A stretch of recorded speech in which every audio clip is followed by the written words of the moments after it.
Salut à toutes, salut à tous, bienvenue dans le supplément de Tech Café.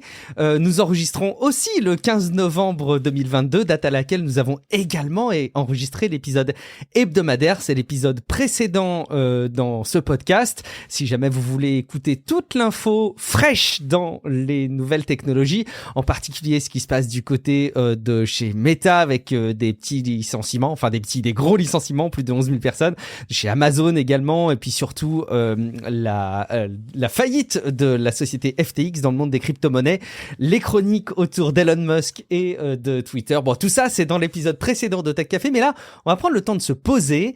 Et quand je dis on, c'est parce que moi, Guillaume Vendée, je suis accompagné de Guillaume Poggiaspala. Salut Guillaume, comment vas-tu ? Mais écoute, très bien. Alors, on est sur un épisode supplément de Tech Café où on va pas vous parler de l'actu récente, loin de là. On va avoir plutôt un épisode au format dossier. J'ai la faiblesse de penser, au vu de la structure de l'épisode et des thèmes abordés, que ça peut être un de ces épisodes mythiques dont tu as le secret. Vous savez, à l'époque, Guillaume avait parlé de la manière dont fonctionnaient les processeurs avec des analogies autour des castors. Alors là, on est tout à fait dans un autre registre, mais je pense qu'on est dans la même perspective d'avoir un dossier très pédagogique. Guillaume, tu vas nous renvoyer vers le passé. Est-ce que tu peux un petit peu nous dire de quoi tu vas nous parler ? Écoute, si on s'est intéressé pour ce hors-série à l'origine des ordinateurs, voilà. Ah clairement. Quel est le premier ordinateur d'ailleurs ? Ah, ça commence bien. C'est pas une question facile de savoir quel est le premier ordinateur, quelle est l'origine de l'informatique. C'est complexe parce que ça dépend un peu de ce qu'on cherche, des critères qu'on se donne. Tu vois, par exemple, on pourrait parfaitement dire que l'ordinateur est né à l'époque victorienne, à Londres, dans les années 1830. Et oui, je rigole pas, notre monde a bien failli tourner steampunk, vraiment. Le premier ordinateur a failli être à vapeur, et je rigole absolument pas. En fait, les plans de la machine analytique de Charles Babbage, ils étaient bien établis, ils étaient tout près, pas loin, et sa machine, techniquement réalisable. Il y a même des morceaux qui ont été construits par Babbage et plus tard par son fils. Et ça n'a jamais été complété, du coup, est-ce que c'est vraiment le premier ordinateur ? Je dirais oui, probablement, parce qu'on considère bien Ada de Lovelace comme la première programmeuse de l'histoire. Les références à Ada fourmillent en informatique. Encore dernièrement est sortie la ligne des RTX 4000 chez Nvidia, dont l'architecture se nomme Ada, tout comme l'unité monétaire de la blockchain Cardano d'ailleurs, et plein d'autres choses. Et ces programmes qu'Ada elle a écrits, ils ont été faits pour la machine analytique de Babbage, donc voilà, il s'en est fallu de peu qu'il y ait eu de révolution informatique qui éclate en même temps que la révolution industrielle, faite de rouages, de pistons et de machines à charbon. Ça nous donnait un monde très différent, et d'ailleurs c'est une uchronie qui a été explorée par William Gibson et Bruce Sterling dans le livre qui s'appelle La machine à différence, qui est sorti en 90. Donc on va essayer de partir un petit peu dans l'origine, donc on va dire cette origine des machines, et puis on va aussi évidemment quand même aborder les vraies machines électroniques, on va dire les machines plus connues, donc les machines du début du XXe siècle, et les machines évidemment pendant la guerre. Donc on va essayer de faire un gros voyage dans le temps comme ça, pour voir un petit peu comment ça a évolué et comment la science de la technologie comme ça interfère, et je pense que c'est assez intéressant. Alors ne partez pas, oui, on va parler de machines très très très très très vieilles. C'est vrai que si vous êtes très intéressé par les machines modernes et les gadgets, évidemment ça va pas du tout être... parce qu'en gros on va s'arrêter dans les années 50, quoi. Donc voilà, c'est vraiment... Il y a vraiment très loin tout ça. Et vous ne retrouverez pas cet épisode sur la chaîne YouTube Nota Bene, donc vraiment restez abonnés à Tech Café. Et c'est vrai que quelque part, il y a bien des locomotives à vapeur, des trains qui fonctionnaient comme ça. Bon, après, il s'agissait simplement de déplacer. Quand je dis simplement, c'est avec des guillemets, mais de déplacer une grosse machine. Là, on est plutôt sur du calcul. Spontanément, on se dit, ça paraît quand même difficilement compatible. Et après tout, pourquoi pas ? Allons-y, Guillaume, on part en voyage avec toi. Oui, donc du coup, on va commencer par parler de Babbage. Donc Babbage, c'est qui ? C'est un Anglais, c'est une sorte de génie des sciences mathématiques, qui est né en 1791 à Londres. C'est une sorte de Léonard de Vinci victorien, tu vois. Il touche un petit peu à tout avec génie, mais lui, il peint pas des portraits de bourgeoises ou des trucs d'Angelot, tu vois. Non, lui, son truc, c'est le calcul. Il est obsédé par les maths, il voit des maths partout. Et à l'époque, il y a, pour ainsi dire, pas de moyen de calculer des trucs autrement qu'avec ses deux mains et un crayon. Alors, des bouliers. Il y a les bouliers, c'est vrai, il y a des abacs, il y a des bouliers. Il y a Pascal qui a créé la Pascaline en 1645. Alors la Pascaline, c'est une machine à calculer mécanique. Alors, elle est très complexe, elle est chère, son utilisation est quand même très limitée parce qu'en fait, elle fait essentiellement que des additions et des soustractions. Alors la pascaline, bon, on peut parler de la pascaline, c'est quand même intéressant, même si c'est pas vraiment une machine comme un ordinateur, c'est une machine de calcul. On va voir que finalement le calcul, c'est le besoin cardinal, c'est le besoin qui pousse les gens à faire des machines, et des machines de plus en plus sophistiquées, et c'est ça qui mènera aux ordinateurs. Alors si on veut parler de la pascaline en fait, quelle tronche ça, une pascaline? Ça se présente comme une grosse boîte avec des cadrans téléphoniques. Voilà, tout simplement. Voilà une image d'ailleurs qui ne dira probablement pas grand-chose aux plus jeunes des auditeurs. Je m'excuse parce que cadran téléphonique... J'étais en train de me rendre compte de ça, ouais. Voilà. Donc il faut imaginer, un cadran téléphonique, c'est un disque avec des trous autour du centre. Il y en a un pour chaque numéro. Et pour faire un numéro, on met son doigt dans le trou, voilà, qui correspond, puis on tourne jusqu'à un petit taquet métallique à la fin. Voilà. Donc si vous êtes un coup de vieux ça nous fait, ça nous parce que moi j'ai eu pas. ça petit, hein. J'en ai eu un comme ça. Enfin, j'en ai eu un. Ma famille en a eu. Voilà, ma famille, moi aussi, en a eu un, évidemment, dans les années 80, mais bon. Donc, c'est exactement la même chose avec la pascaline, en fait. Il y a 6 cadrans sur le bas de la boîte, et en haut, il y a 2 rangées de chiffres. Donc, en fait, c'est les mêmes, mais il y a juste le complément à 9 des chiffres qui vont voilà, des chiffres, c'est chaque fois des chiffres de 0 à 9. Parce que le complément à 9, ça permet de faire des soustractions. Mais bon, on va partir simple. Donc, pour faire une addition, comment on fait? Donc, on part de 0, en fait, et on met le premier nombre avec les cadrans, voilà, les cadrans qui sont en dessous, là on met les premiers nombres, le premier nombre auquel on veut ajouter un truc. Et puis ensuite on compose le deuxième, et ce qui s'affiche en haut c'est la somme. Et le principe de fonctionnement il est assez simple en fait, on numérote les dents d'un engrenage, donc on a un engrenage et on numérote les dents de 0 à 9, en gros. Donc c'est assez évident que si vous partez, disons, de la dent 3, et que vous tournez ensuite de 4 dents, vous allez tomber en face de la dent qui est sur le chiffre 7. Et donc vous avez fait l'addition de 3 plus 4. Alors évidemment, le souci, ça provient du fait que quand tu as plusieurs chiffres, tu as des retenues. Et c'est là qu'intervient l'ingéniosité de Pascal. Parce que derrière l'engrenage, en fait, il y a des petits picots vers là où est le chiffre 9. Et ces picots, ils vont entraîner un bras retenu par un ressort. Et quand on passe le 9, ce bras est entraîné et provoque la rotation de 1 de l'engrenage suivant, qui code pour le chiffre d'après. En fait. Et il fait mécaniquement la retenue. Donc par le ressort, le bras revient ensuite à sa position neutre, jusqu'à ce qu'il voit un prochain 9. Donc il y a 6 mécanismes qui sont enchaînés comme ça, pour 6 chiffres. Et alors, c'est des mécanismes qui sont presque identiques, et tout ça forme la pascaline. Donc, c'est une description simplifiée, mais en gros c'est comme ça que ça marche, et c'est comme ça qu'on peut faire des additions avec des engrenages. Après, c'est juste des additions simples sur 6 chiffres. Et après chaque opération... Il ne faut pas se gourer en plus. Il ne faut pas se gourer, parce qu'en plus, après chaque opération, il faut revenir à 0. CTRL-Z. Et faire revenir à 0, en fait, il faut mettre des 9 partout et rajouter 1. Ça reste franchement un poids limité. Et bon, en ce 19e siècle, on a de plus en plus besoin de faire des calculs à l'époque de Babbage, des calculs pour l'astronomie, pour la physique, et même pour le secteur bancaire aussi, bien sûr. Et on a besoin d'utiliser des fonctions compliquées, avec des fonctions transcendantes, des cosinus, des logarithmes, tout ce genre de trucs, parce que les mathématiques de l'époque sont déjà très puissantes. Mais pour les appliquer, le problème, c'est qu'il faut faire des calculs. Et faire des calculs, ça prend des heures et des jours et des mois même à faire tout à la main. Donc on utilise des abacs, des tables de logarithmes, des tables de sinus.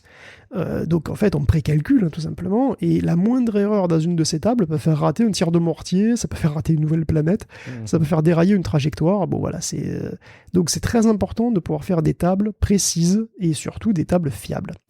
Donc il y a un besoin de calcul, il y a un besoin de tables fiables, et c'est dans ce contexte que Babbage imagine sa première grosse machine, qui est la machine à différence. Alors, on va s'intéresser quand même à pourquoi ça s'appelle la machine à différence. Ça vous rappelle que le roman de Gibson et Sterling s'appelle aussi la machine à différence. C'est en référence à cette machine-là, qui est la première machine de Babbage. Alors, le but de Babbage, c'est de calculer des valeurs de fonctions polynomiales. Alors voilà, pourquoi ? Parce que déjà à l'époque, on connaissait les développements de Taylor, et qu'on savait bien que toute fonction qui est bien lisse peut s'approximer par un polynôme d'un degré d'autant plus élevé qu'on veut une bonne précision. Pour les moins mathématiques d'entre nous, est-ce que tu peux rappeler ce que c'est qu'un polynôme ? Alors un polynôme, c'est une fonction où on a où on élève des puissances, on fait des sommes de puissances. Par exemple, le polynôme du second degré, que je suppose la plupart des gens ont au moins vu une fois au lycée, c'est un polynôme qui s'écrit un nombre fois x carré plus un nombre fois x plus une constante. Donc on dit que c'est de degré 2 parce que la plus haute puissance c'est 2. Donc en fait, globalement, vous faites des puissances, des multiplications et des additions quand vous faites un polynôme. Et ça, c'est un problème. Parce que du coup, les puissances, ça fait beaucoup de calculs. C'est super long à faire à la main. Parce qu'il faut s'imaginer qu'il faut les faire à la main, ces trucs. Imagine calculer un truc comme x puissance 4 plus 3x puissance 3 plus 12 fois x moins 7 pour 100 valeurs. Imagine pour 100 valeurs, pour 1000 valeurs. Ben voilà, bon courage, tu vois. Donc, c'est compliqué, c'est très très long, mais heureusement pour nous, les polynômes, ils ont une propriété qui est quand même très intéressante. Quand on prend leur dérivée, leur degré baisse jusqu'à tomber à 0. Donc là, certains lycéens vont comprendre ce que je dis, d'autres moins. Mais bon, disons que ça marche aussi avec les différences finies. Et ce que ça veut dire, concrètement, c'est que quand on prend les différences des valeurs successives que prend un polynôme, qu'on les note dans une colonne d'un tableau, et qu'on fait la même chose avec les différences de cette colonne-là, c'est-à-dire les différences des différences, qu'on les note dans une autre colonne, si on fait ça plusieurs fois, à un moment, on va se retrouver avec une colonne constante où il y a un seul chiffre en fait dedans. Le chiffre qui change jamais. Et donc, youpi. Pourquoi youpi ? C'est totalement youpi. Parce que si on sait que, disons, la troisième colonne ne change jamais, que c'est toujours le même nombre, que c'est toujours 3, et que c'est la différence entre les deux termes de la deuxième colonne, et du coup, tu peux calculer le terme suivant de la deuxième colonne simplement en rajoutant cette valeur. Puisque c'est des différences et que ça ne change pas.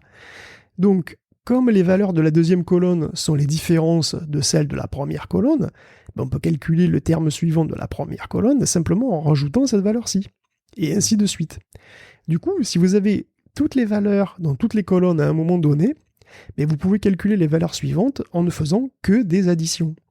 Et c'est là le truc génial, c'est que vous calculez des valeurs des polynômes en faisant que des additions, ce qui est évidemment beaucoup plus rapide, et surtout, ce qui est mécanisable. Parce que autant faire des additions, on vient de voir que c'est relativement simple, avec comme on le fait une pascaline, autant prendre des puissances, c'est juste absolument ingérable.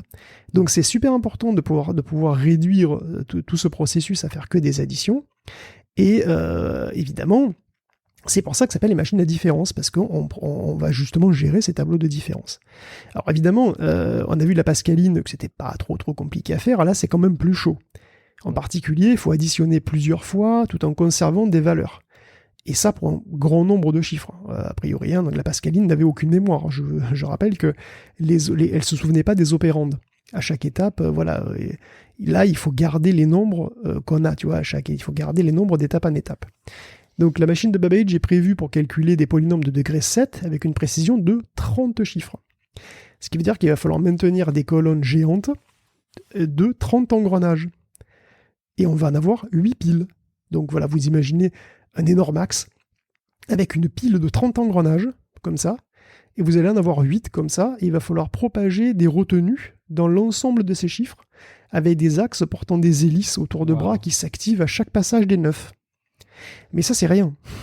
Parce qu'il va falloir aussi faire les sommes en gardant les opérandes. Donc pour chaque accumulation, il va falloir que les engrenages tournent ensuite à l'envers pour revenir au nombre initial, pour garder la mémoire du nombre qu'on a additionné. Parce que je rappelle, vous additionnez le nombre, vous faites tourner bien sûr les deux axes, vous avez la somme sur le deuxième axe, mais du coup sur le premier axe, vous n'avez plus le nombre qu'il y avait au départ.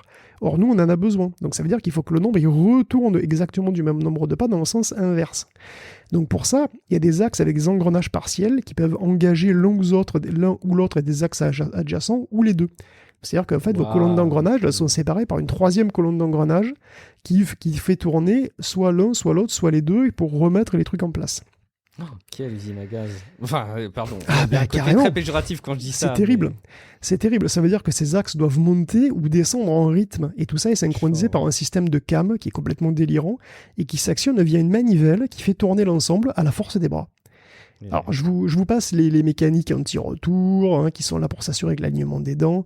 Si vous êtes intéressé, si vous avez envie de mesurer l'ampleur du délire, la chaîne YouTube Mechanical Computing montre tout ça en 3D, et c'est absolument fascinant. Donc voilà, sur YouTube, vous avez énormément de docs là-dessus, sur tout ce que je vais dire dans ce podcast, et c'est vraiment très très important, je pense que si ça vous intéresse, d'aller voir, parce qu'il y a des choses visuellement quand même, c'est quand même plus simple quand on les voit que quand on les entend. Mais bon, en pratique, donc, comment on utilise une machine à différence ? On commence par précalculer les valeurs, les premières valeurs de la table des différences dont j'ai parlé tout à l'heure. Voilà, et donc en fait on initialise les valeurs sur les roues. Donc les roues dentées empilées sur des axes, en fait chaque roue porte un chiffre du nombre qu'on va utiliser, ce sont des nombres entiers, hein, et le nombre se lit de bas en haut. Donc vous lisez la colonne en fait de bas en haut. Et ensuite on tourne, une fois que vous avez donc initialisé tous vos nombres, donc vous calculez à la main les premières valeurs, mais ensuite on tourne une grosse manivelle pour activer le mécanisme, et ça fait tourner littéralement des milliers de pièces métalliques. Et à chaque tour, ça produit l'ensemble des valeurs suivantes du polynôme. L'ensemble des différences, en tout cas suivantes du polynôme, et donc les valeurs. Il y a même l'option d'imprimer le résultat avec des rouleaux encreurs. Donc, dire que la machine est compliquée, c'est un adorable euphémisme. Elle pèse plusieurs tonnes. Ces milliers de rouages et pièces complexes et spécifiques doivent être fabriqués spécifiquement pour elle.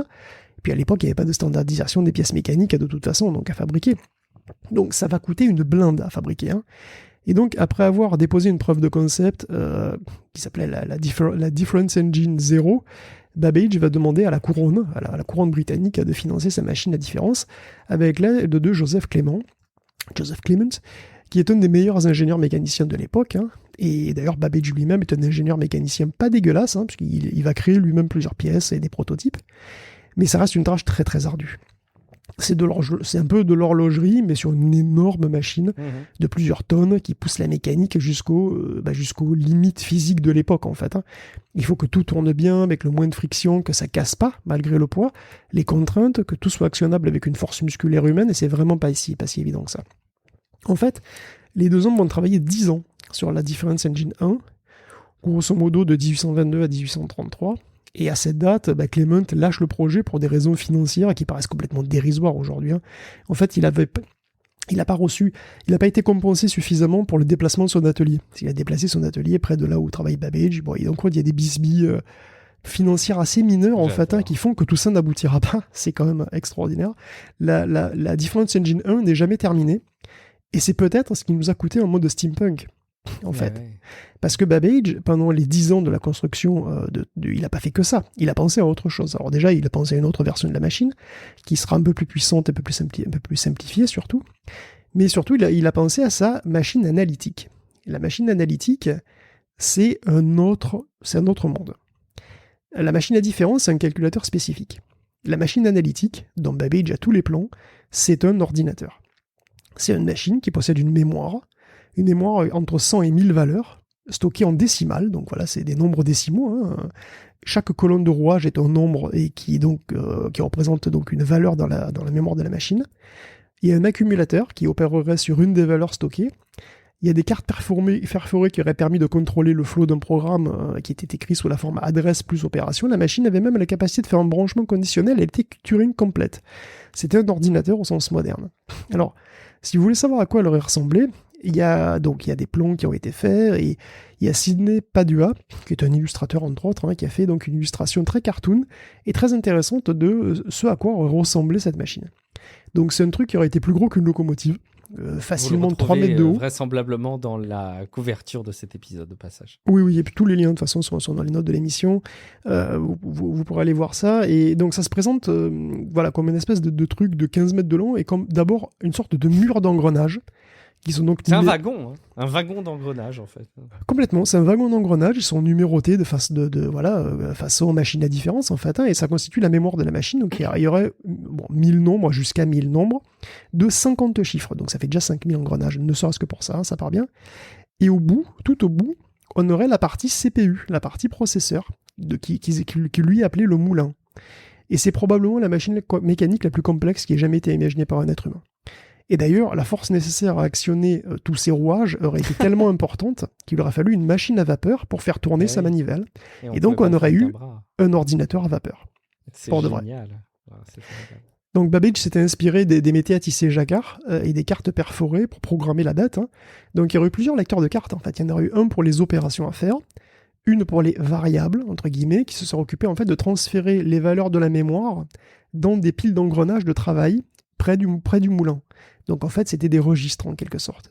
Il y aurait un autre lecteur, qui était d'ailleurs en charge d'écrire les nombres dont on avait besoin en mémoire. Donc voilà, c'était une sorte de stockage, une sorte de disquette pour mettre les valeurs dans les engrenages en mémoire, des engrenages de mémoire. Et il y avait même des notions de microcode, parce qu'il y avait des cylindres codant pour des blocs d'opérations de base. et il y avait une imprimante pour les résultats.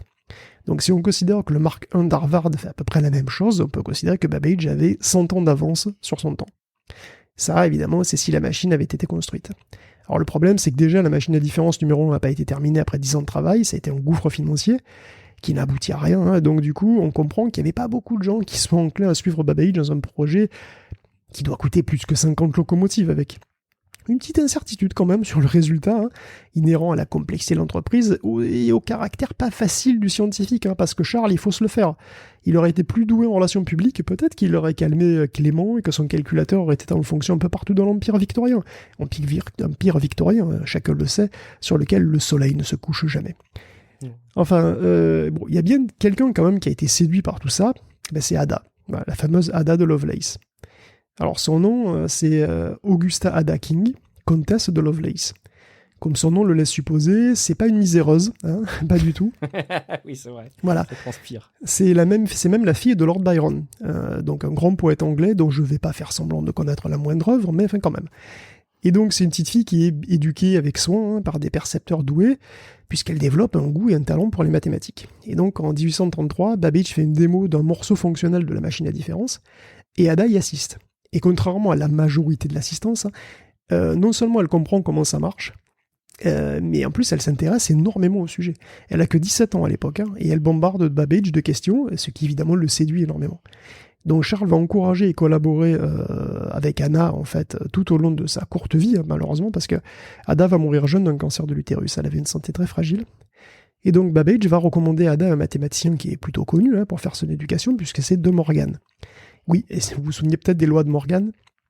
Souvenez-vous, les formules des lois de Morgan, c'est les formules logiques avec et ou non, l'étape de vérité, tout ça. Et ben c'est lui, De Morgan, ben c'est lui. Donc voilà, quand Babbage crée la machine analytique sur papier, évidemment, Ada, elle est à fond les ballons. Elle étudie le truc et elle le comprend. Et c'est peut-être, avec Babbage, les deux seules personnes de la planète à comprendre ce que ça fait, ce truc. Et elle finit par connaître la machine mieux que Charles. Alors, curieusement, sa contribution historique la plus connue, c'est une traduction d'un article en français sur la machine. Il y a un ingénieur suisse-italien qui l'avait écrit, et elle a toute compétence pour le traduire, voire même pour l'écrire de zéro, en fait. Mais Suisse-italien, excuse-moi.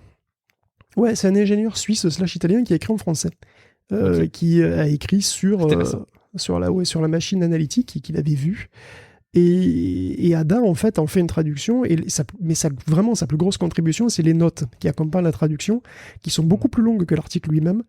Et en fait, dedans, elle y décrit les procédures pour utiliser la machine analytique, pour trouver la solution de systèmes d'équations, de diverses expressions, pour calculer le nombre de Bernoulli, etc. Donc, elle décrit tout ça sous forme de procédures avec des cartes perforées, et aujourd'hui, on appellerait tout simplement ça un programme. Mais ça date de 1842. Donc, en quelque sorte, le logiciel est né à cette date, mais le matériel n'est encore qu'une idée, malheureusement. Donc, Ada a tout fait, pourtant, pour aider Babbage, pour lui trouver des fonds, mais malheureusement, elle aura réussi qu'à s'endetter elle-même, et finalement, le monde ne fut pas steampunk. Donc aujourd'hui, il existe des machines à différence fonctionnelle, il y en a une à Londres et il y en a une en Californie. Alors, cette dernière, d'ailleurs, c'est la version 2, pour être précis. Je pense pas qu'il existe une machine analytique en dur, toujours pas, même si je sais qu'il y a des courageux, ou des fous, c'est à vous de voir, à Imperial College qui voulaient tenter l'aventure, parce qu'il existe désormais des plans précis. Donc il n'y a plus qu'à. Bonne chance. Voilà, Babbage avait inventé aussi par ailleurs, d'ailleurs, en parallèle de ça, un langage diagrammatique pour décrire sa machine et pour décrire comment l'utiliser, qui préfigure complètement les schémas électroniques modernes, en fait. Donc Ada était complètement visionnaire, parce que non seulement elle voyait la potentialité déjà dans la machine analytique de faire des calculs, et d'être programmée pour faire des calculs divers, mais aussi d'aller plus loin pour manipuler des symboles plutôt que des nombres, voire d'écrire de la musique, si tu trouvais une manière de coder la musique. Donc voilà, c'est vraiment très très en avance, et même si aucune de ces machines n'a tout à fait vu le jour, tout n'est pas parti à la poubelle, parce que la publicité autour de la machine à différence ira jusqu'en Suède, où Georg Schütz se met à plancher sur sa propre version à partir de 1837, et donc lui, il va faire un calculateur différentiel en 1842, et sa machine fera la taille d'un gros piano, en fait, qui sera vendu à partir de 1860 comme calculateur de table de logarithme aux États-Unis, par exemple. Donc, Babbage, c'est terrible, parce qu'il aura tout inventé, mais voilà, il aura réalisé aucune des machines complètement auxquelles il a pensé, quoi. Ah, c'est là d'ailleurs où on mesure la force aussi des inventeurs, hein, c'est la capacité à mettre en œuvre leurs idées. C'est remarquable en tout cas de s'imaginer que l'histoire aurait pu prendre un autre tournant autour de la vapeur. Bon, l'histoire en a décidé complètement autrement. Allez voir hein, vraiment les liens dans les notes de l'épisode, allez voir les dessins, les vidéos, les différentes photos qui sont extraites de ces appareils, c'est captivant. Parfait. Du coup, est-ce qu'on met de côté, Guillaume, l'ordinateur à vapeur pour se rapprocher de choses qui sont doucement plus proches de ce qu'on connaît aujourd'hui ? Oui, doucement, effectivement. Relativement, voilà. Les machines à calculer mécaniques, en fait, sont la norme fin 19e, et on en utilise pour les comptes, pour les calculs scientifiques. Il y a l'arithmomètre d'Audner en 1873, par exemple. Il est commercialisé en 1890. Il est cloné à l'infini. Il y a les calculatrices Dalton. Voilà, il en existera jusque dans les années 60, quand même. Certains ont même un moteur électrique. Et finalement, c'est qu'au début du XXe siècle que l'électricité arrive avec ses moteurs et aussi ses nouveaux calculs à faire. Par exemple, déterminer combien de courant on pouvait espérer transmettre sur des longs câbles. Donc il y a de nouvelles équations différentielles à résoudre, voilà, à foison, apportées aussi par la toute jeune mécanique quantique à l'époque. Résoudre numériquement une équation, ça pouvait prendre des semaines en fait, parce qu'il fallait calculer effectivement toutes les valeurs en fonction de l'équation, ça devait être extrêmement complexe. Donc ça pouvait prendre des semaines, et Vannevar Bush, il en a marre, voilà, il en peut plus. Vannevar Bush, c'est un Américain, et c'est un bidouilleur qui est très doué, fan de voitures à vapeur. Il est né en 1890, et il est professeur d'ingénierie électrique au MIT, en 1925. Et il lance un projet pour fabriquer une machine électromécanique, pour multiplier et intégrer des équations. Fin 1928, il avait un concept qui marchait déjà, et qui lui a donné les fonds d'ailleurs pour produire une machine encore plus grosse, qu'il appelle l'analyseur différentiel. Donc c'est une machine qui a inspiré d'ailleurs Douglas Hartree, un Anglais qui a fait la même chose avec des mécanos. Mais bon. Donc la machine, en fait, elle utilise un système de roues sans dents pour faire du pas variable. Donc il faut imaginer un disque plein qui tourne à l'horizontale et qui entraîne une autre roue placée perpendiculairement. Au plus la roue verticale est proche du centre, au plus elle tourne lentement, au plus elle se décale vers la périphérie, au plus elle tourne vite. Donc au total, si le disque à plat tourne de X et que la roue qui est au-dessus est placée à une distance Y du centre, sa rotation ce sera X fois Y, et donc on a fait une multiplication analogique. Et si on fait varier Y continuellement, selon les valeurs qu'on veut, on peut faire des intégrales comme ça. Donc à l'époque, la machine impressionne, et on parle même dans les journaux de machines pensantes, déjà, tu imagines. Alors qu'en fait, c'est juste un calculateur analogique. Et bon, en 1937, Vannevar Bush publie un article sur la machine de Babbage et sur la possibilité de construire un analogue électromécanique. Et donc Bush, par la suite, va essayer de passer au tube à vide pour accélérer les calculs, et avec sa machine arithmétique rapide, comme il dit. Ça ne verra pas le jour, mais globalement, c'est ce qui préfigure le projet ENIAC, en fait. Alors, Bush aura toujours joué les modestes, mais en fait, finalement, ses concepts auront été très féconds pour la suite. D'ailleurs, très accessoirement, Vannevar Bush, c'est aussi le conseiller scientifique principal de Roosevelt, et c'est lui qui va organiser et superviser le projet Manhattan, donc le projet de la bombe atomique. Alors, quand on évoque l'ENIAC et les années 30-40, en fait, on se rapproche petit à petit de l'époque moderne, et aussi la controverse qui accompagne la naissance de l'ordinateur, parce qu'il y a eu pas mal de machines, en fait, il y a eu plusieurs machines qui pourraient revendiquer le titre de premier ordinateur, et tout ça a été progressif, finalement, de machine en machine.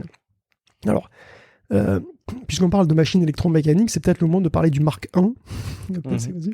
Donc, et tout ça, ça remonte assez loin, finalement, parce que il faut voir que le concept de carte perforée a été utilisé pendant très très longtemps, et que le concept de carte perforée date des métiers à tisser semi-automatiques. Des métiers à tisser, donc Jacquard, et c'est un Lyonnais en fait qui a inventé les cartes perforées en 1725. Il s'appelait Basile Bouchon. Et c'était pour donc coder les motifs des tapisseries, selon un concept qu'on retrouve aussi un petit peu dans les boîtes à musique d'ailleurs. Donc, Babbage se sert de ce concept. On se souvient, pour la machine analytique, il utilisait les cartes perforées qui sont là, issues donc, du concept des métiers Jacquard. Et fin 19e, on s'en sert aussi pour divers trucs, en particulier pour les recensements. Donc en 1880, le recensement américain a pris 8 ans à être effectué à la main.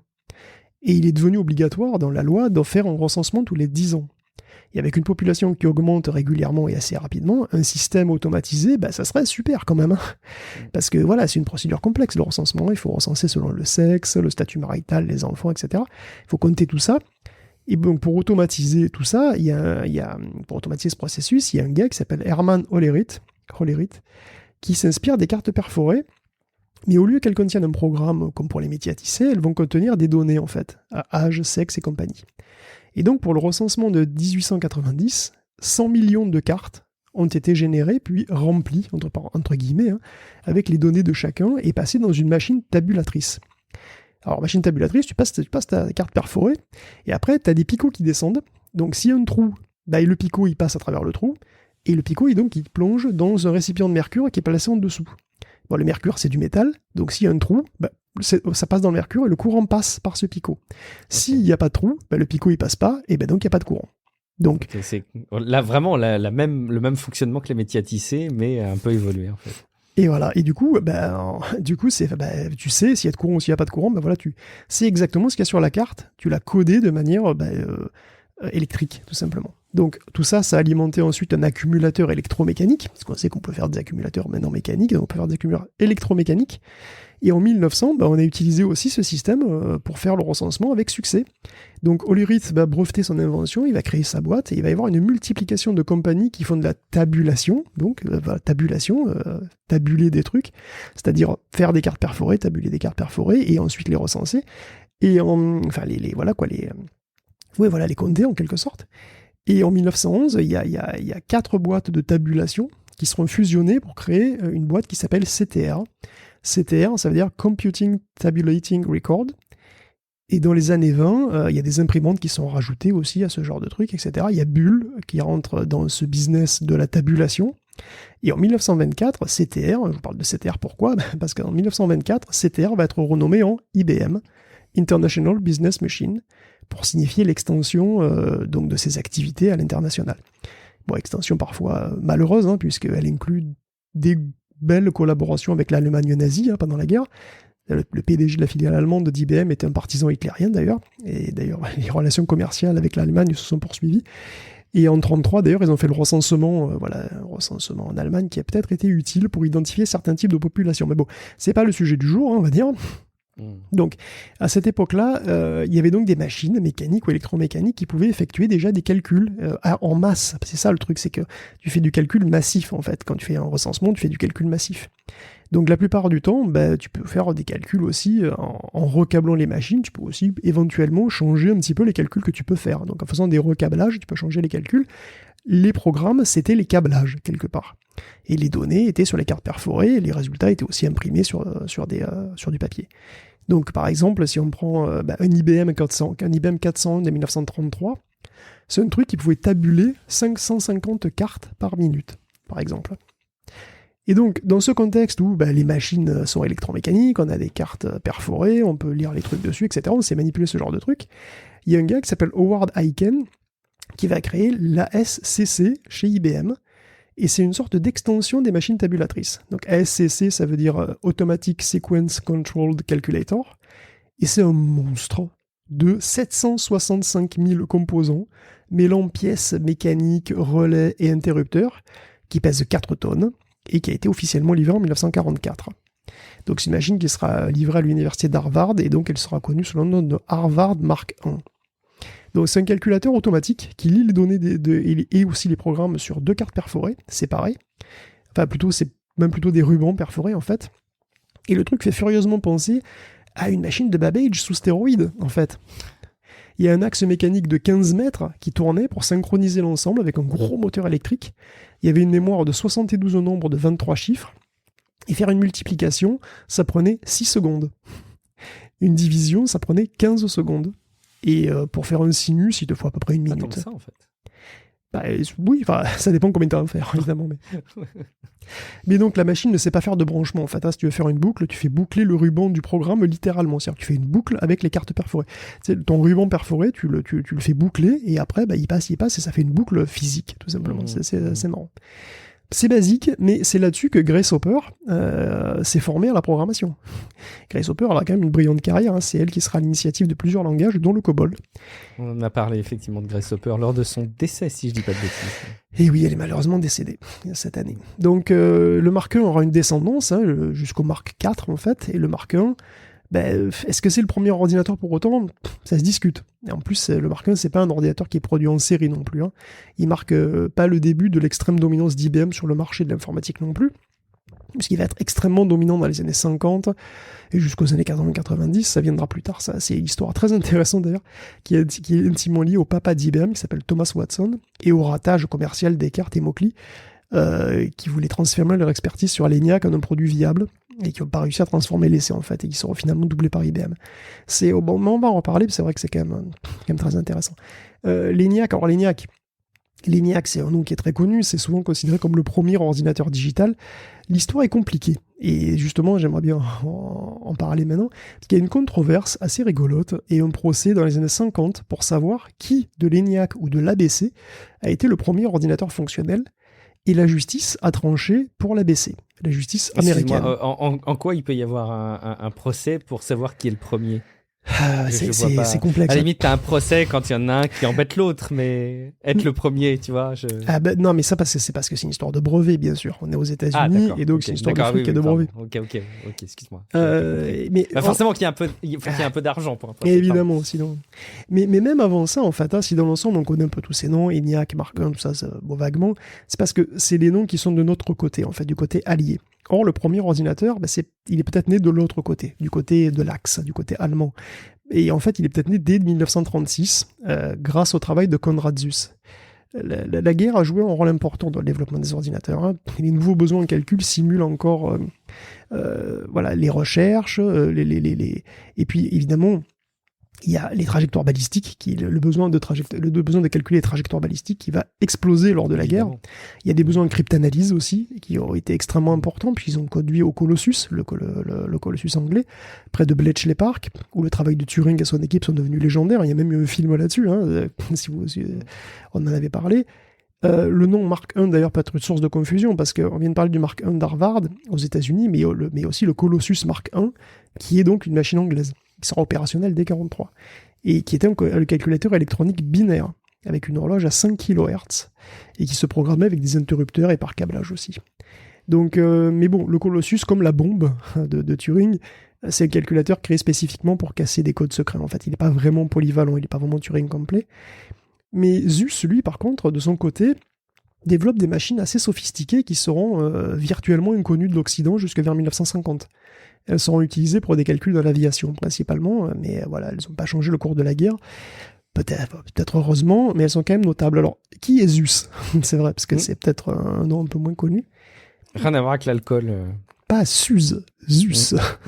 Ce qui est dur à prononcer d'ailleurs quand on est habitué à parler de la Suze. Mais donc Zuse. Ouais, mais moi aussi, mais moi c'est pareil, je lis Suze dès que je vois le nom, c'est assez affreux. Donc Konrad Zuse est né en 1910 à Berlin, et il avait des parents sympas, ce mec, vraiment très sympa. Parce que ouais, leur fils c'est un petit génie, il est super fan du mécano, il bricolait toutes sortes de trucs et de machines qui pouvaient être plutôt encombrants. Zuse, en fait, il étudiait l'architecture au début et l'ingénierie civile. Et du coup, il est confronté à la masse de calculs que demande l'évaluation des contraintes sur les structures des bâtiments. Ce sont tous des systèmes linéaires, donc pas forcément compliqués en soi, mais c'est tellement long et répétitif que ça le saoule. Ça le saoule tellement qu'il se met à réfléchir à un moyen d'automatiser tout ça. Et en 1935, il va partir travailler dans l'aviation aussi. Et il aime bien, mais il n'y a pas moins de calcul dans l'aviation, certainement pas.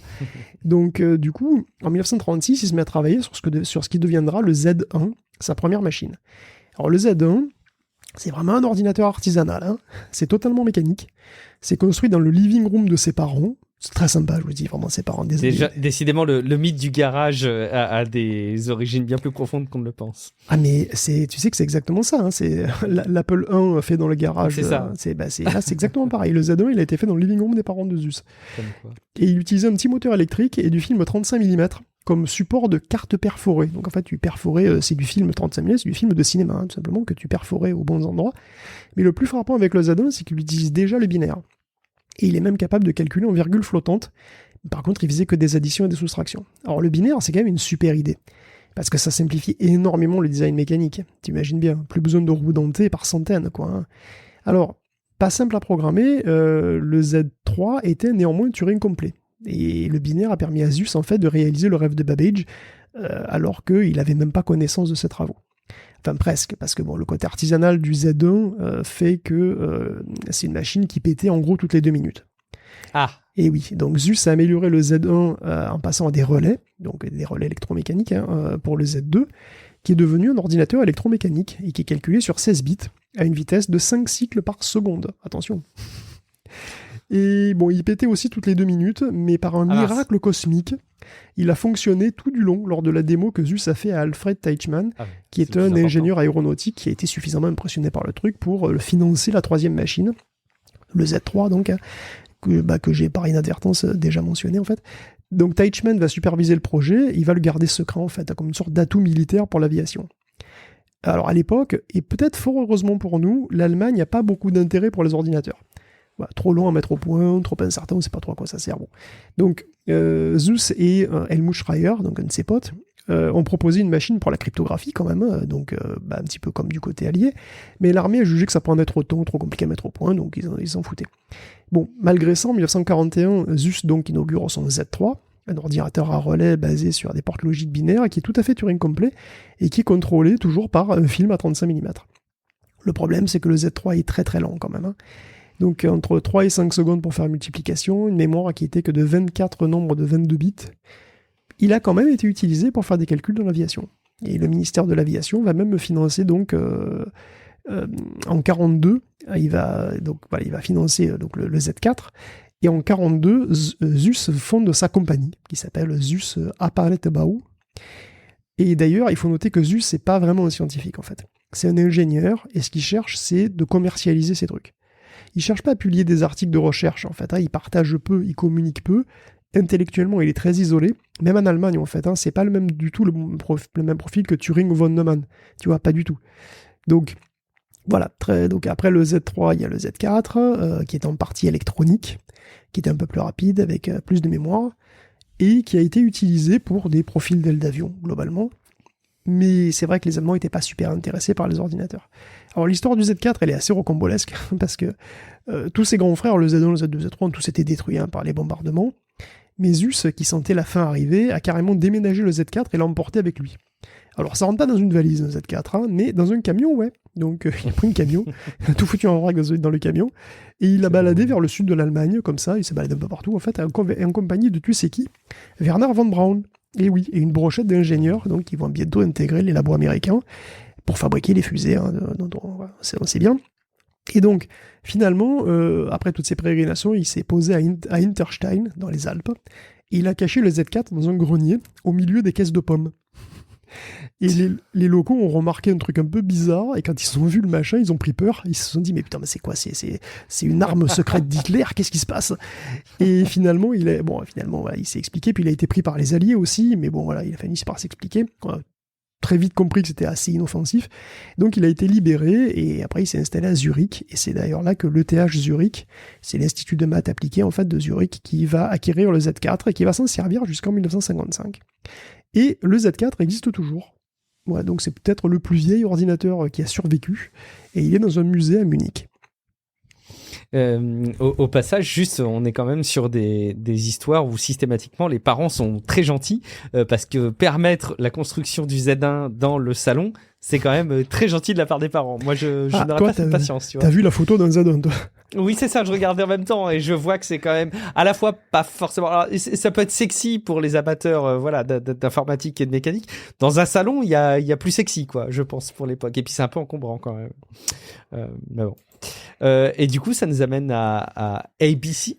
Et oui, parce que voilà, même après tout ça, Zeus n'est pas officiellement reconnu comme le père des ordinateurs, donc le jugement a été rendu en 1973 en fait, et donc cet honneur revient à John Vincent Atanasoff, et le plus beau, c'est que ce procès n'a jamais opposé Atanasoff et Zeus en fait, mais Atanasoff à Eckert et Moltke, qui ont conçu l'ENIAC. Alors Zeus, comme on l'a dit, Zeus... C'est marrant quand on prend les mots comme ça un par un, c'est compliqué. Oui, tout à fait. Mais on va tout expliquer. Il y a pas de souci. Donc Zeus travaille dans son coin en fait. Comme on l'a dit, maintenant il est reconnu en Allemagne quand même, mais aux US, on se bat pour des histoires de brevets et de gros sous. Tu vois, et pas vraiment que de reconnaissance, encore plus même que de gros sous, que de reconnaissance pour la postérité. Mais bon. On va revenir à John Atanasoff. Alors à la base, c'est qui, lui?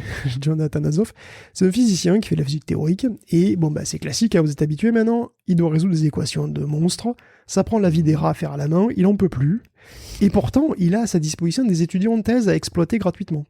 Mais bon, même avec ses esclaves personnels qui utilisent des calculateurs analogiques de l'époque, comme ceux de Venn-Avar-Bush, bah ça reste très long. Donc, John, après mûre réflexion, il se met en tête en 1937 de construire une machine avec 4 caractéristiques principales. Déjà, elle doit être électronique. Alors je sais, aujourd'hui ça paraît vraiment très très la base, quoi. L'électronique, ben ouais. Mais non, parce qu'en 1937, c'est révolutionnaire. À l'époque, on utilisait des relais, des éléments électromécaniques, parce que c'était fiable, c'était bien connu. L'électronique en était à ses balbutiements. N'oublions pas que le transistor n'a été inventé que 10 ans plus tard. Donc à l'époque, on utilisait ce qu'on appelle des tubes à vide, des ampoules. Mais c'est ça, hein, c'est ni plus ni moins que des ampoules, les tubes à vide. C'est des ampoules avec un filament et tout, pareil, comme une bonne vieille ampoule que tu trouves encore chez mamie. Hein. Mais il y avait quand même un truc un petit peu plus que chez mamie dans ces ampoules, c'est qu'elles avaient 3 électrodes et pas 2. Donc au-dessus du filament, il y avait une grille, et encore au-dessus de cette grille, il y avait une plaque de métal. Quand le filament est alimenté, ça chauffe. Ça c'est classique, hein, vous allumez la lumière, ça chauffe, et ça crée un nuage électronique.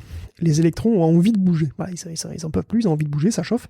Et quand il y a un potentiel sur la plaque du haut, donc qui est l'anode, hein, ça attire les électrons devenus libres et ça crée un courant. Et la plaque qui est au milieu, elle est là pour favoriser ou empêcher ça. Et donc le tout se comporte globalement comme un transistor. Ouais. Les petites variations de potentiel sur la grille provoquent de plus grandes variations entre les bornes. Alors vous me direz, mais c'est génial, du coup il n'y a pas besoin de transistor. Et en théorie, c'est vrai. Mais en pratique, les tubes, c'est des plaies, c'est affreux. Parce que déjà, c'est forcément assez gros et assez fragile, hein, c'est quand même des ampoules en verre, évidemment. Et puis, comme les ampoules, ça grille, effectivement, ça claque régulièrement, ça claque quand même assez vite. Et puis, évidemment, ça chauffe beaucoup. Hein, vous le savez, si vous avez des ampoules chez mamie, vous savez que ça fait de la lumière, mais ça fait quand même surtout de la chaleur, quoi, les ampoules. Donc, encore une fois, si votre lustre a 3 ampoules, il n'y a pas trop de soucis. Mais si tu en as 6000 pour un ordinateur, t'imagines le chauffage que ça, t'imagines ce que ça fait, quoi. Moi qui me plains de la consommation des GeForce, tu parles. Oui, effectivement, l'optimisation, elle est pas géniale là-dessus. Donc tout cet aparté là pour bien comprendre que non, en 1937, utiliser l'électronique, ça ne va pas de soi, ça n'a rien de naturel. Cela dit, c'est certain que si un relais est fiable, il est infiniment plus long à la détente qu'une ampoule. Et donc pour Atanasoff, passer au tube, ça vaut le coup. Alors de manière tout aussi iconoclaste, il veut travailler en binaire, comme Zeus en fait. Pourtant, la plupart des machines de l'époque sont analogiques, et là encore, donc le digital, le fait de travailler en digital, ne va pas de soi. Le design est binaire, c'est parce que c'est plus simple. De même que de faire une machine sérielle, en fait, qui va traiter un bit à la fois, c'est sa troisième idée. Et enfin, il veut utiliser des condensateurs pour la mémoire. Et là encore, c'est super audacieux, parce qu'un condensateur, c'est un truc qui se prend en courant, il conserve une charge, il conserve une charge, mais pas très longtemps. Donc, spontanément, il va perdre sa charge assez vite. Sauf si on lui rafraîchit la mémoire régulièrement. Et Atanasoff comptait faire ça avec un mécanisme qui, en fait, rappelle ce qu'on trouve aujourd'hui dans la RAM DDR moderne, puisque la RAM moderne, effectivement, c'est exactement pareil, il faut la rafraîchir plusieurs fois par seconde, sinon les données s'en vont. Donc, John, il pense à tout ça, John, il est intelligent, il est gentil, mais il sait pas comment faire. Donc il va collaborer avec un autre gars qui va lui savoir, il s'appelle Clifford Berry, et il va essayer de mettre tout ça en œuvre. Et donc en 1939, ils font la démo d'un prototype de l'ABC, qui veut dire tout simplement Atanasoff Berry Computer.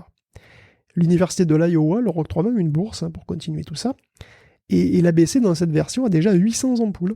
Il stocke ces données sur des tambours en bakélite qui tournent. Les condensateurs qui sont dessus, en fait, sont rafraîchis à chaque passage du tambour. Donc c'est comme la DDR de l'époque, hein, tout simplement. La capacité mémoire est autour de 1,5 kilo-octets.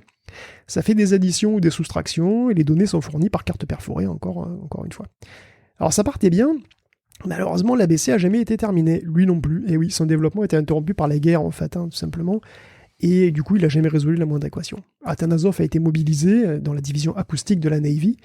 Et à ce stade, il est important de savoir qu'Atanasoff connaissait Presper Eckert et John Mauchly, qui sont les créateurs de l'ENIAC. Ils étaient dans le même département à la Navy. En 1940, Atanasoff a même discuté avec Mauchly après un séminaire sur les machines analogiques. Mauchly et son fils ont rendu visite à Atanasoff en 1941. Ils sont restés 5 jours chez lui. Donc Mauchly, il a vu l'ABC. Il a même demandé des plans, mais Atanasoff a refusé parce qu'il voulait déposer un brevet. Ça l'a inspiré, il a eu envie de faire un truc dans le style. Et oui, alors c'est là que les sons de cloche diffèrent, parce que pour Atanasoff, Mauchly a été fasciné par le proto de l'ABC. Pour Mauchly, même si l'usage de l'électronique le paraissait intéressant, l'ABC était trop lent et n'utilisait pas de bascule, alors qu'ils utilisent des bascules pour l'ENIAC. Bon. Bascule, c'est un circuit qui a 2 états stables, et dans lequel du coup on peut stocker un bit d'information. Alors, bien plus tard, en 1954, tout ça est allé devant les tribunaux à l'initiative d'IBM. Pourquoi ? Pour mettre des bâtons dans les roues d'Univac, bien sûr. Mais bon, pour bien comprendre, il faut parler de l'ENIAC et de ses créateurs. Alors, l'ENIAC. Oui, l'ENIAC. Donc, on est au tout début de la Seconde Guerre mondiale. Hein. Donc, tout le monde doit calculer plein de trucs, en particulier où un obus doit tomber. Alors, ça paraît simple, hein. Il y a quand même pas mal de paramètres, et surtout, ça fait énormément de tables et énormément d'entrées dans ces tables.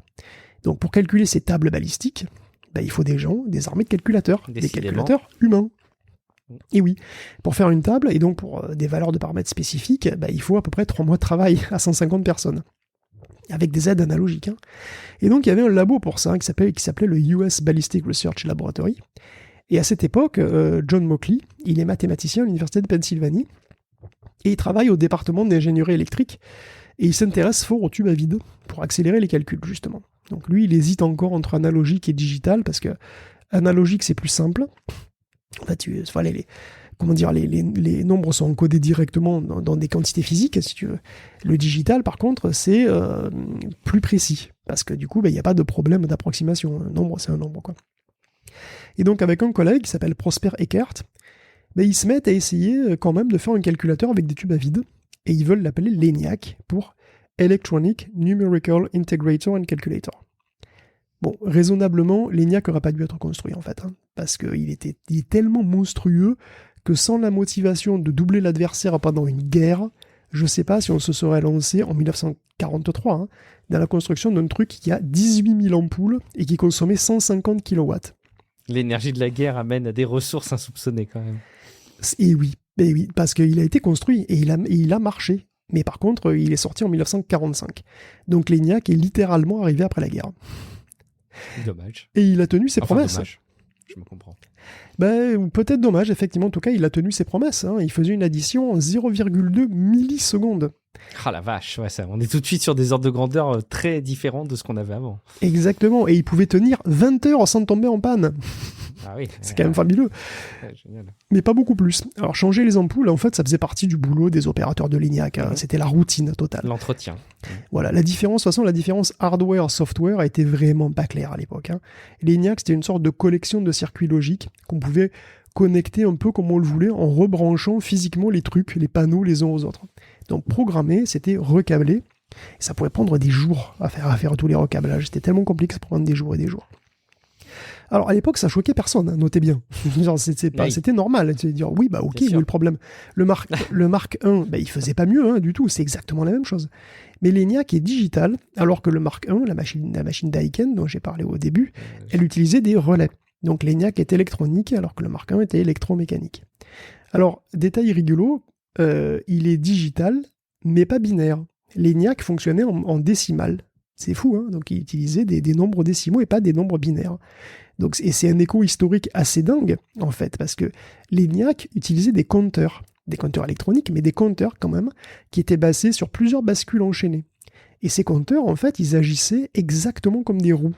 C'est-à-dire qu'elles comptaient jusqu'à 10, les compteurs comptaient jusqu'à 10 et revenaient à 0. Et pour compter, peu comme la Pascaline, en fait, quelque part. Exactement.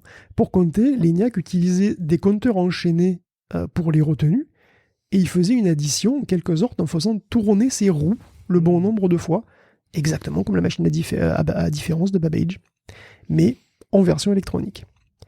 Donc, l'ENIAC a été en retard pour la guerre, mais il a quand même été utile. Il a fonctionné 10 ans. Et il a été utile pour faire des calculs pendant le développement de la bombe H, la bombe thermonucléaire. C'est quand même pas rien.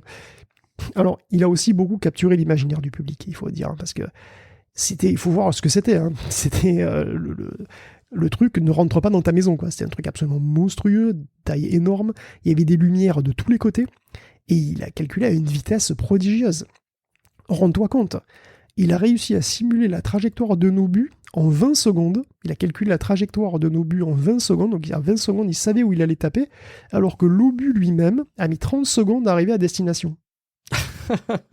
C'est génial. Enfin, c'est génial. Encore une fois, prenez avec des pincettes mes réactions enthousiasmées quand on parle de guerre et d'armes. C'est juste, voilà, la comparaison des deux durées est quand même... Non, mais c'est vraiment extrêmement... Non, mais c'est extrêmement intéressant parce que ça, c'est un calcul qu'on peut faire à un milliardième de seconde sur une montre à l'heure actuelle. Hein. Ouais. Mais tu imagines l'impact que ça a eu à l'époque, parce qu'à l'époque, ça voulait dire que la simulation est allée plus vite que la réalité. Oui. Et donc, il y a un tournant là-dessus. qui est n'était vraiment pas du très, tout très acquis, important. effectivement. Donc l'ENIAC, est-ce qu'il est le premier ordinateur ? Il est très différent, évidemment, structurellement, même des machines modernes. Il faut le reclamer pour le programmer quand même. Et on ne peut pas stocker un programme, von Neumann, mais on ne peut pas stocker un programme, en fait. Il faut le recabler. Donc du coup, il n'y a pas de programme stocké, ça viendra après. Et ça, c'est aussi une grosse amélioration qui est due à von Neumann. Donc von Neumann, c'est un mathématicien extrêmement connu, et qui va participer au projet ENIAC avec ses créateurs. Il va aussi ébaucher ce qui deviendra son successeur, l'EDVAC. Et en fait, l'EDVAC est vraiment intéressant parce que c'était un ordinateur avec un stockage des données et des programmes externes. Donc c'était un ordinateur plus moderne en quelque sorte, plus conforme à ce que nous on connaît.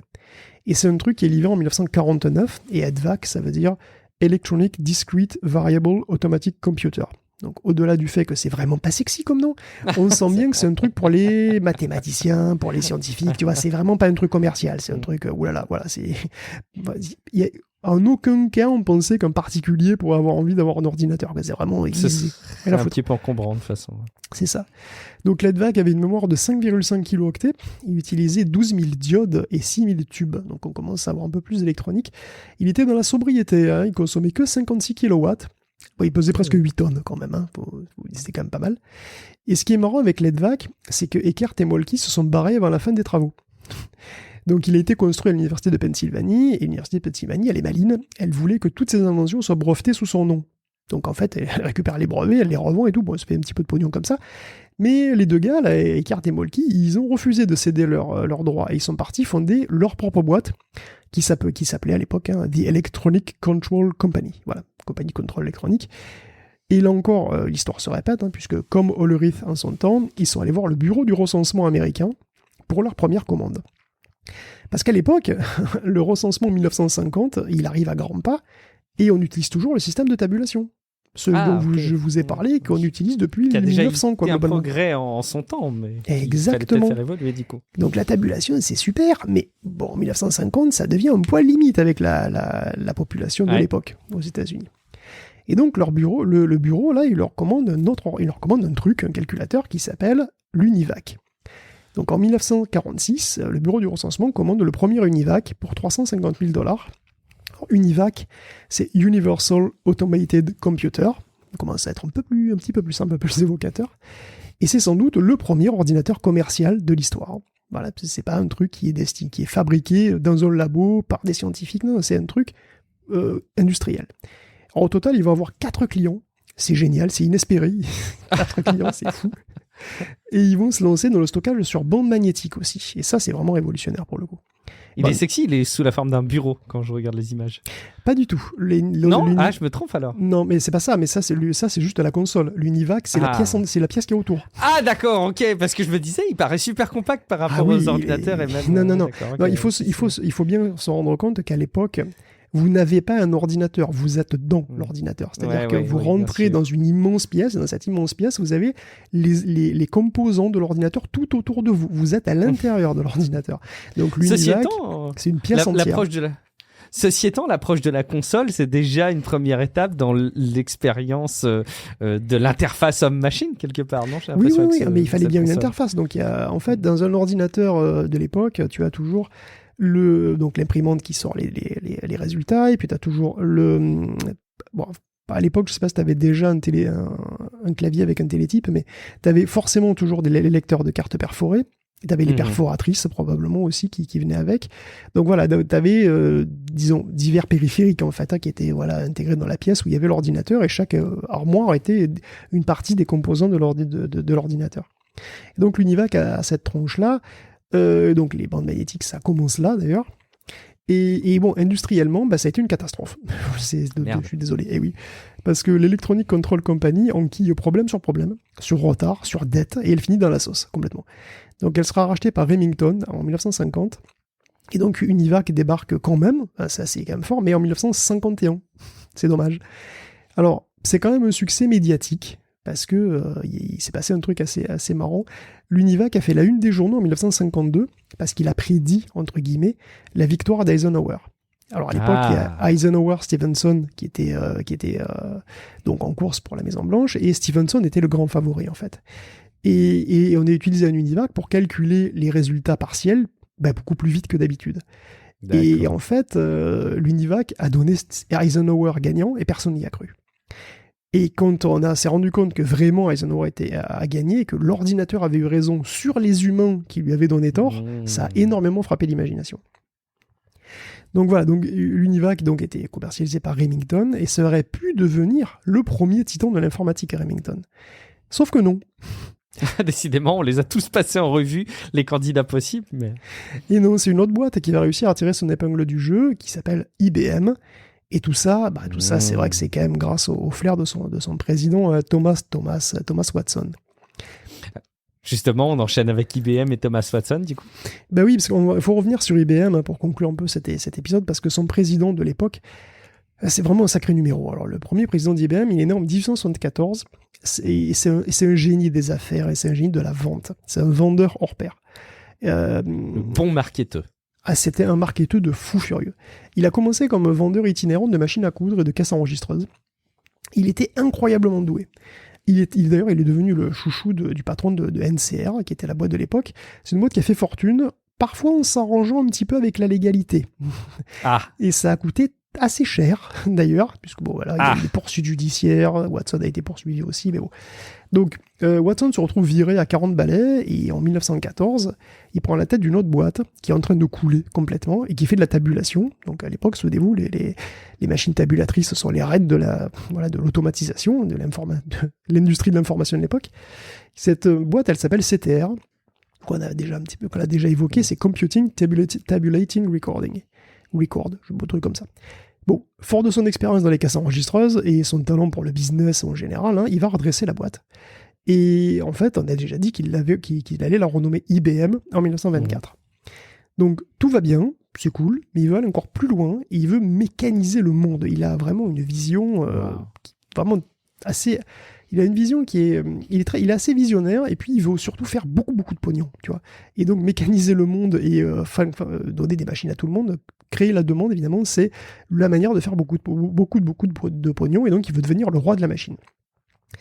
Et bon, justement, en 1929, il rencontre un gars qui s'appelle Benjamin Woods, qui est enseignant à Columbia et qui a besoin d'automatiser les corrections des résultats des tests. Des tests, des examens, ça aussi c'est casse-pied, quoi. Il y a énormément d'étudiants, il faut faire beaucoup de tests, donc il y a énormément de trucs à faire, et donc on peut essayer d'automatiser un petit peu ça. Et alors Watson, il y voit une énorme opportunité, et donc il va pas lésiner, et donc l'université de Columbia va se mécaniser, tout va se tabuler dans tous les sens, il va y avoir des cartes perforées dans tous les sens qui vont servir un petit peu à tout. Mais Wood, il pense qu'on peut aller plus vite en utilisant de l'électricité et de l'électronique. Et donc il est engagé chez IBM, et la collaboration avec Columbia débute là, et elle va se prolonger pour IBM d'ailleurs, dans le département astronomie, tout ça. Et finalement, ce sont de ces recherches c'est avec ces recherches, si tu veux, que va commencer les études pour le Mark I, dont on a déjà parlé, sur lequel Howard Aiken a commencé à travailler à partir de 1936. Mais IBM s'est pas arrêté là du tout. En 1946, ils sortent le SSEC, qui est un petit peu plus puissant que l'ENIAC, et qui est aussi plus gros, et qui est encore électromécanique. Et donc, à l'époque où Moltke et Eckert étaient dans la sauce, ils sont allés voir IBM pour leur demander de l'aide. Et IBM a refusé, parce que Watson était persuadé d'avoir de l'avance. Et du coup, ils sont allés voir Remington, et c'est là que l'UNIVAC est né et sorti en 1951. Alors que l'IBM 701, lui, est sorti en 1952, et il était moins sophistiqué. Donc IBM s'est manqué, tout simplement, parce qu'ils auraient très bien pu avoir l'UNIVAC, mais ils l'ont pas eu. Étonnamment, le 701 se vend bien quand même. Et ils vont même en louer une vingtaine. Alors, c'est injuste, mais c'est comme ça. Le 701, il est plus vieillot, mais il est aussi plus familier pour les gens. Parce que les gens, ils ont l'habitude des trucs un peu vieillots. Quand tu leur finis un ordinateur un peu vieillot, la clientèle, finalement, elle trouve que c'est pas mal, et ça devient un truc plus progressif, et c'est pas mal. Mais bon. Décidément, les psychologies à ce sujet ont bien changé. Mais bon. Non, c'est assez rigolo. Et le 701, finalement, ça devient un peu le premier ordinateur d'IBM, qui devient une boîte d'informatique. Ça y est, à l'époque, en 1952, ça devient une boîte d'informatique. Donc à l'époque, l'automatisation Et la naissance de l'informatique fascine autant qu'elle panique. On imagine déjà des cerveaux mécaniques à l'époque, des robots qui remplacent les humains. Je me demande où est-ce qu'ils vont aller chercher tout ça. Ce qui est sûr, c'est que l'informatisation, c'est une tendance qui est quand même assez nette. Et IBM le sait, et il n'est pas en position de leader technologique. En 1952, Remington prépare un Univac 2, et eux, ils ne sont pas au niveau. Et donc, c'est dans ce contexte qu'un jour de 1954, il y a un avocat d'IBM qui contacte Atanasoff concernant le brevet de Moltke et Eckert sur l'ordinateur digital. Et en fait, c'est pour mettre des bâtons dans les roues de la lignée d'Univac qu'IBM va aider Atanasoff à obtenir réparation, entre guillemets, et par la même occasion, annuler des brevets qui auraient pu le gêner. Donc la procédure, en fait, a été d'une longueur absolument incroyable, puisque le cas n'est passé à la cour qu'en 1970. Ah oui, effectivement, ouais. Ah oui. Dans l'intervalle, en 63, Berry s'est même suicidé d'ailleurs. Finalement, en 73, le verdict donne raison à Atanasoff, c'est lui l'inventeur de l'ordinateur digital, et les brevets sont annulés. Et ça n'aura servi strictement à rien, parce que IBM, dans l'intervalle, était déjà devenu un titan de l'informatique grâce à Thomas Watson Jr. Parce qu'en 1955, c'est le moment pour Thomas Watson de laisser la place à son fils, qui s'appelle donc Junior, Thomas Watson Jr. Ça, c'est pratique, ça, pour nous. Ouais. C'est très, très pratique. Alors, Junior, c'est un roman à lui tout seul. Il a une vie vraiment rocambolesque, tantôt boy scout, tantôt playboy dans les années 30, tantôt pilote de chasse dans l'armée. Il a fini par revenir chez IBM, où il sera patron de la branche internationale, puis PDG. Et Junior, il est joueur. Enfin, il aime bien le risque, pas froid aux yeux, parce que début 60, il va faire le plus gros pari de sa vie, et de la vie de la boîte, puisqu'il va parier son slip sur un projet à 5 milliards de dollars, qui s'appelle IBM 360. Réellement, son slip. Ah ben, c'est quasi ça. Le slip de sa boîte, carrément. Je veux dire, sa boîte, si elle perd ça, elle a plus de slip, c'est fini, ils sont à poil. Donc, ça va nécessiter quand même 5 usines supplémentaires dans le monde entier, pas moins de 60 000 nouveaux employés. Pour l'époque, c'est une folie totale.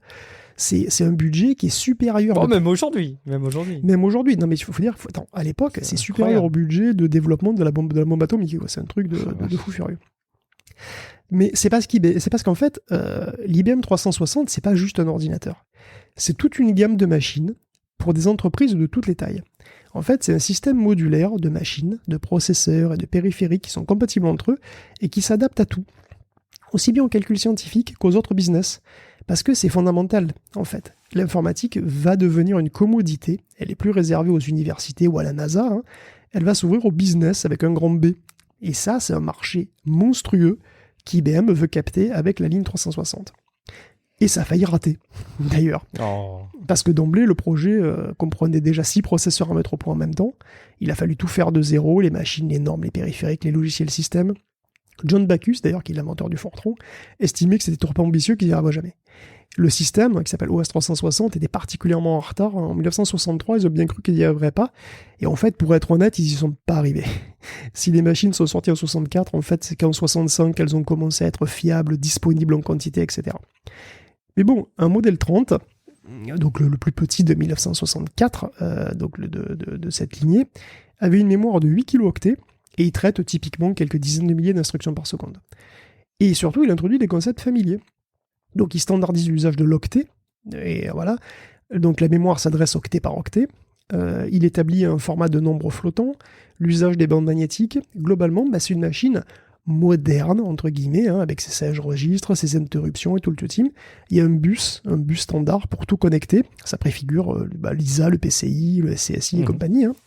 C'est juste que l'ensemble de la machine peut toujours peser plusieurs tonnes et que c'est toujours une pièce entière dans laquelle tu te balades, quoi. Tu es dans la machine. Tu es dans la machine, littéralement. D'ailleurs, un dernier détail technique sur le 360, la machine n'utilise pas de circuit intégré. À l'époque, il n'y a pas de circuit intégré. Enfin, les premières machines, ça arrivera fin 69, les circuits intégrés. Durant le développement, qui a débuté début des années 60, les circuits intégrés sont très nouveaux. Ils viennent d'être inventés, ils ne sont pas considérés comme suffisamment fiables. Donc IBM fabrique ses propres circuits, composant par composant, qu'il intègre lui-même sur des cartes qui s'appellent SLT, qu'il appelle des cartes SLT, c'est pour Solid Logic Technology. Donc c'est des cartes qui s'enfichent dans des racks, et ces racks forment des armoires, et il faut plusieurs armoires pour faire un processeur. Voilà, c'est ça le niveau d'intégration des années 60. Donc un processeur, c'est un mur. Il est sur le mur, le processeur. Donc le 360, c'est un succès colossal. Avec ça, IBM va capter tous les marchés. Donc il devient le standard de fait de l'informatique des années 60-70. Alors voilà, c'est pour les banques, les hôpitaux, les laboratoires privés, publics, c'est partout. En plus, Junior, il a hérité du flair commerçant de son père, et il facture les processeurs en fonction de leur puissance, et pas en fonction de leur coût de production, parce que puissance et coût de production, c'est pas forcément proportionnel, tu vois.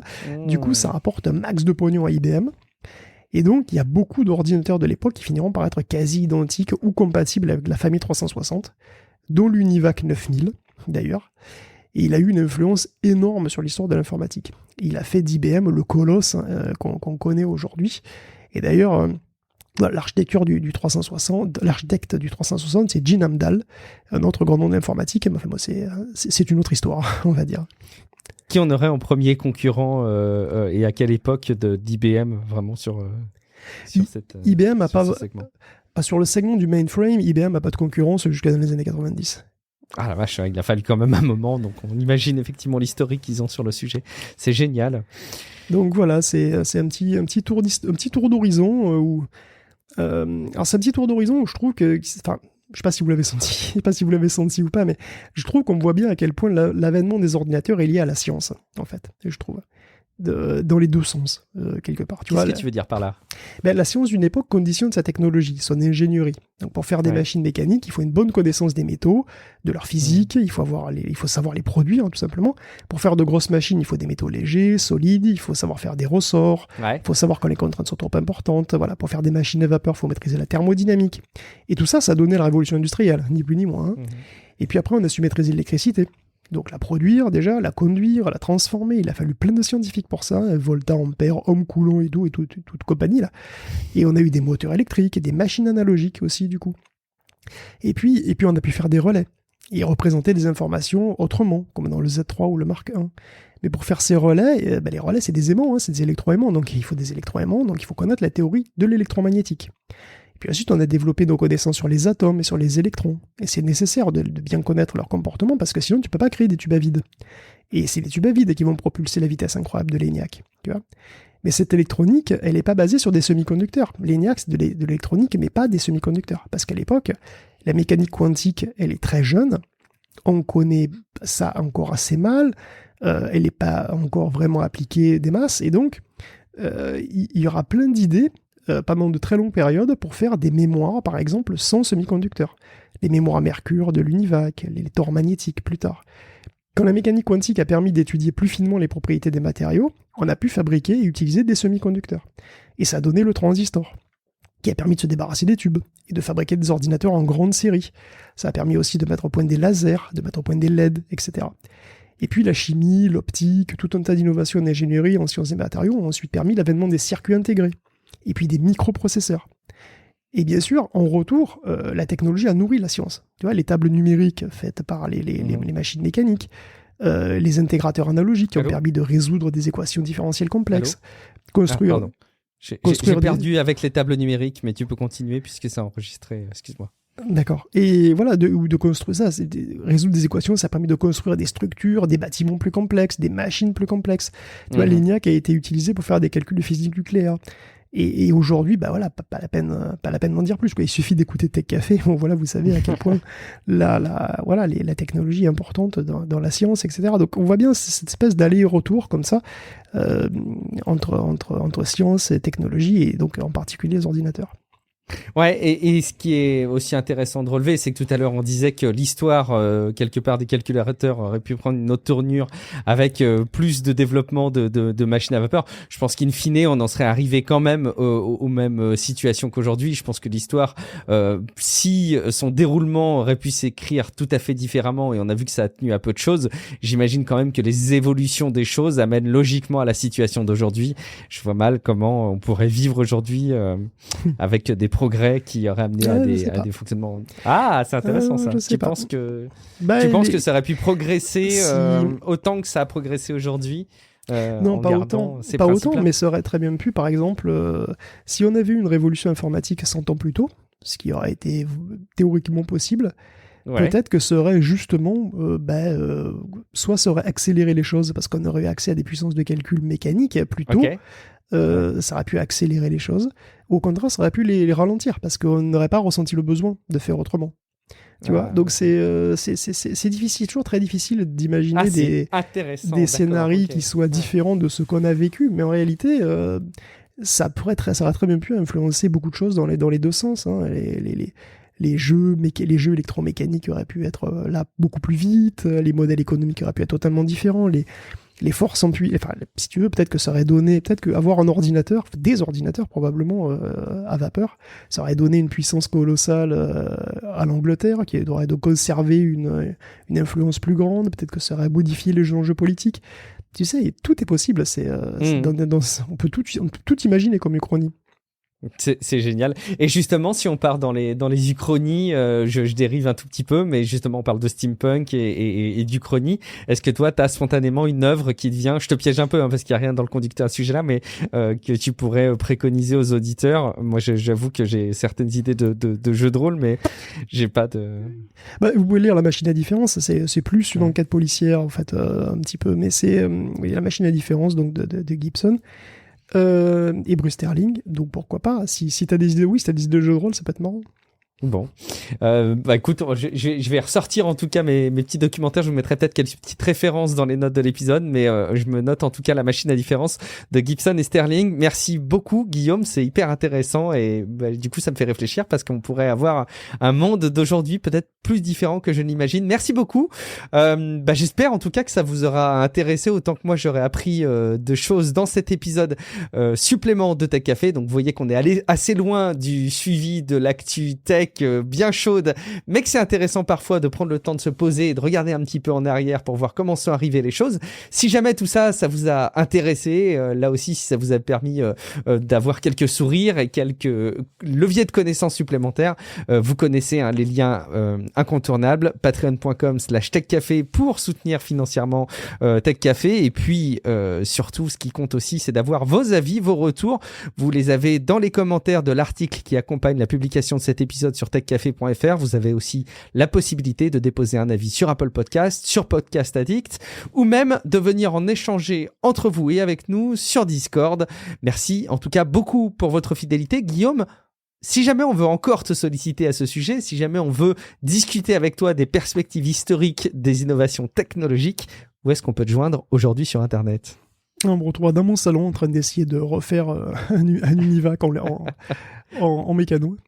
Non, mais j'espère que ton foyer plus sera sérieusement, clément. on peut même imaginer effectivement continuer l'histoire, parce qu'après il y a des choses vraiment intéressantes sur les pionniers. Les pionniers des superordinateurs, par exemple, qui sont vraiment intéressants à savoir, parce que on parle de Jim Amdahl, après on n'est pas très loin effectivement de CDC, puis de l'histoire de Cray et compagnie, donc ça peut éventuellement faire des épisodes suivants, peut-être. Vous avez compris le message, chers auditeurs et chères auditrices. Si jamais vous êtes sensible à l'appel du pied de Guillaume Poggiaspal à ce sujet, faites-le nous savoir. Et puis, il en prendra évidemment connaissance. Merci beaucoup pour votre fidélité. N'hésitez pas à partager cet épisode aux historiens des sciences et aux hystériens de la technologie autour de vous. Je serai ravi de vous retrouver dans quelques jours pour un prochain épisode de Tech Café. Ciao à toutes et à tous. Ciao à tous.